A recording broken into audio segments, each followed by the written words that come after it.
Hmm. Yes. Yeah. What's up, nerd? Ngayon ay March 8, 2025. 1:40 ng madaling araw. 1:40 AM with Tito Benhor. Tito na. Kasi magkakaanak na siya. Yes! Ang kanya palang asawa magkakaanak na. Ayan. Update tayo sa shop. Dito, nagta-troubleshooting na lang kami nitong juice machine. Yan. Meron na lang kami ng napakadaming problema. Pero isa-isa naman siyang na-troubleshoot. Kaso nga lang, nakaka-frustrate kasi ilang araw ng buo tong machine eh. Yan. Yun. Yan. Yun, nilaro na. Yan. Ang ginagawa niya, kasi kanina, pag tinataas namin yun, naghahang yung buong system.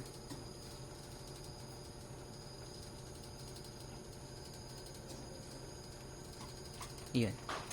Gaya nun, hang na ulit siya. Nag-freeze yung system. So, kailangan hanapin ulit sa code o kaya sa hardware. Yan, ginagawa niya muna sa code. Tapos mamaya hanapin ko siya sa hardware. Hanapin namin. Ito yung likod niya. Dami nang nabago. Dami nang nag-iba. Pero unti-unti namang naaayos. Sana matapos. Pero nag-ano na to may mga kailangan lang kaming mga bug na inaayos at tinatanggal. Pero overall, okay na siya.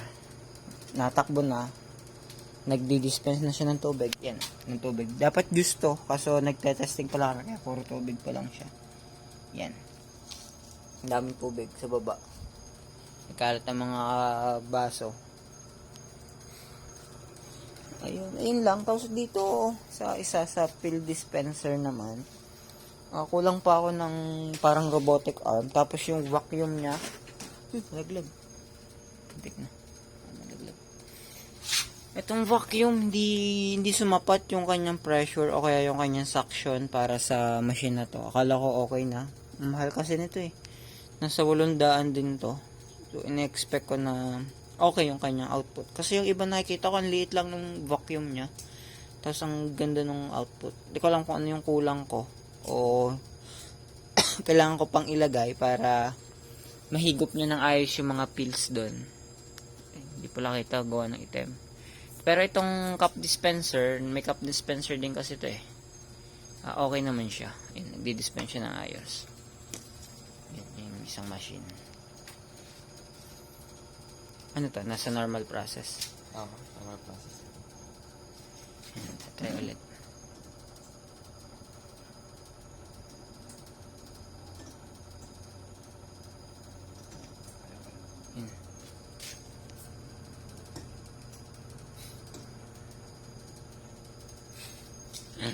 Ayan.